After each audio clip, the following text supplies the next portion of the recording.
NCR में वायु प्रदूषण का स्तर गंभीर श्रेणी के करीब पहुंच गया है और इस स्थिति को देखते हुए प्रशासन ने दिल्ली में ग्रैब 2 लागू कर दिया है।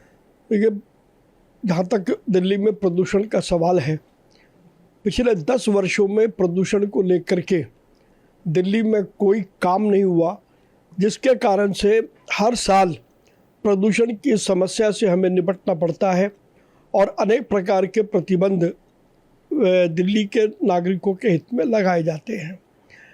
दिल्ली की सरकार मुख्यमंत्री रेखा गुप्ता जी के नेतृत्व में प्रदूषण से पूरी ताकत से निपट रही है।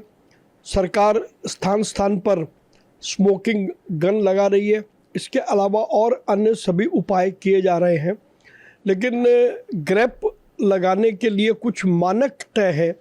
यदि उन मानकों से ऊपर प्रदूषण का स्तर जाता है तो स्वाभाविक रूप से दिल्ली के लोगों को बचाने के लिए ग्रैप लगाया जाता है। लेकिन मुझे पूरी उम्मीद है कि अगले वर्ष से दिल्ली में ग्रैप लगाने की ज़रूरत नहीं पड़ेगी, क्योंकि तब तक हम 10 साल में जो दिल्ली में बदहाल स्थिति करी प्रदूषण की, तब तक हम उस पर काबू पा लेंगे। और ग्रैप 2 या ग्रैप 1 जो भी है, निश्चित रूप से ये चिंता का विषय तो अवश्य है। और चूँकि सुप्रीम कोर्ट ने ग्रीन पटाखे चलाने की अनुमति दी है, तो निश्चित रूप से दिवाली पर ग्रीन पटाखे ज़रूर चलाए जाएं। लेकिन एक शहरी के रूप में हम सबकी भी जिम्मेदारी बनती है, हम सब भी इसका प्रयास करें कि प्रदूषण कम से कम हो, और पटाखे के अलावा जो और कारणों से प्रदूषण होता है उसको हम स्वयं में रोकें। दिवाली का उत्साह भी बना रहे, ऊर्जा भी बनी रहे और दिल्ली के लोग स्वस्थ भी रहे। सर ने जो बयान दिया था जिसमें उन्होंने कहा था कि हमें ईसाइयों से सीखना चाहिए, वो लोग पैसा खर्च नहीं करते सजावट पर दिवाली की तरह और मोमबत्तियां जलाते हैं। इस पर योगी आदित्यनाथ ने पलटवार करते हुए कहा है कि उन्होंने राम भक्तों पर गोलियां चलाई हैं और हम दीप जलाते हैं। जिन लोगों ने राम मंदिर का विरोध किया, अयोध्या में विकास नहीं होने दिया, अब वो लोग आज जब पूरे प्रदेश में दीपमालाएं होती हैं तो उससे उन्हें दिक्कत होती है। देखिए, दिवाली और दीपों का अटूट संबंध है, चोली दामन का साथ है। दिवाली का अर्थ है दीपों की अवली, यानी दीपों की पंक्तियाँ। तो दीपों को या दियों को आप किसी भी हालत में दिवाली से अलग नहीं देख सकते हैं। इसलिए दिवाली त्यौहार जो देश का सबसे बड़ा त्यौहार है, उस पर दिए जलाना हमारी सांस्कृतिक परंपरा है। और भारत की संस्कृति ये बताती है कि जब भी हम कोई शुभ काम करते हैं तो उस शुभ काम के प्रारंभ में ही हम दीपक प्रज्वलित करते हैं। और मौलाना अखिलेश यादव, क्योंकि केवल एक वर्ग को ही देखते हैं, इसलिए वो हमें अपना अधकचरा ज्ञान बांट रहे हैं। उनसे ये आग्रह है कि मौलाना अखिलेश यादव, आप अपने ज्ञान को अपने पास ही रखें। देश की जनता जानती है कि दीपावली के ऊपर उसको किस प्रकार से मनाना है। आपको नहीं मनाना तो आप मौलाना गिरी करें, लेकिन सनातन के मामले में आप किसी भी प्रकार का दखल न दें।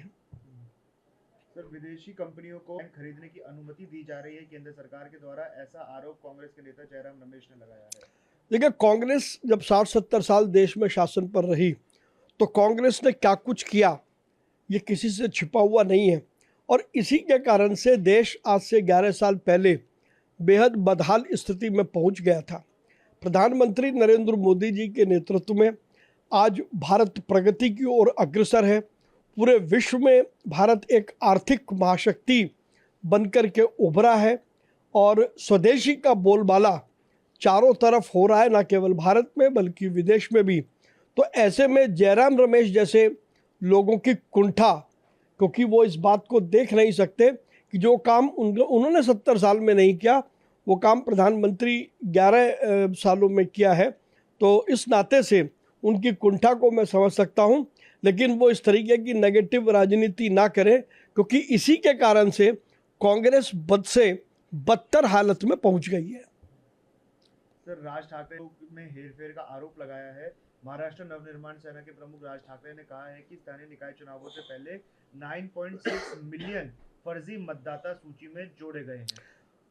राज ठाकरे ने बाला साहब ठाकरे के सिद्धांतों को ताक पर रख दिया है। और वो उन शक्तियों के हाथ में खेल रहे हैं जो शक्तियां भारत की प्रगति, आर्थिक समृद्धि और सौभाग्य को बर्दाश्त नहीं कर सकती हैं।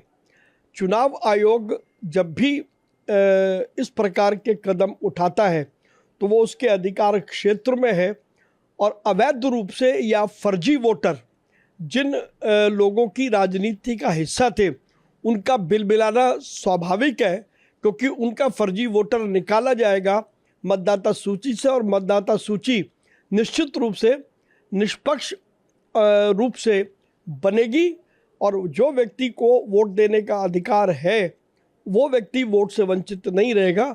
और यही चिंता राज ठाकरे या उनके जो लोग हैं उनको सता रही है। सर, तृणमूल को अपने संगठनात्मक पदों पर काफी बड़े बदलावों की घोषणा की है, जिसमें पार्टी में कई मोर्चों के अध्यक्ष, जिलों के अध्यक्ष बदले जाएंगे। पार्टी का ये कहना है कि ये कदम 2026 में जो विधानसभा चुनाव होने हैं उसमें भाजपा को चुनौती देने की रणनीति का हिस्सा है। देखिए, ममता बनर्जी पश्चिम बंगाल में शासन करने में पूरी तरह असफल हो गई हैं।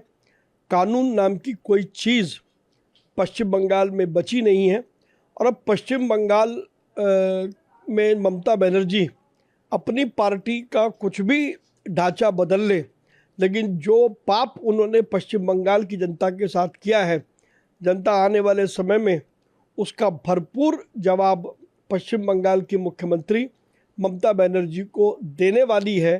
तो वो कुछ भी प्रपंच रचे, उनका कोई प्रपंच अब सफल नहीं होगा।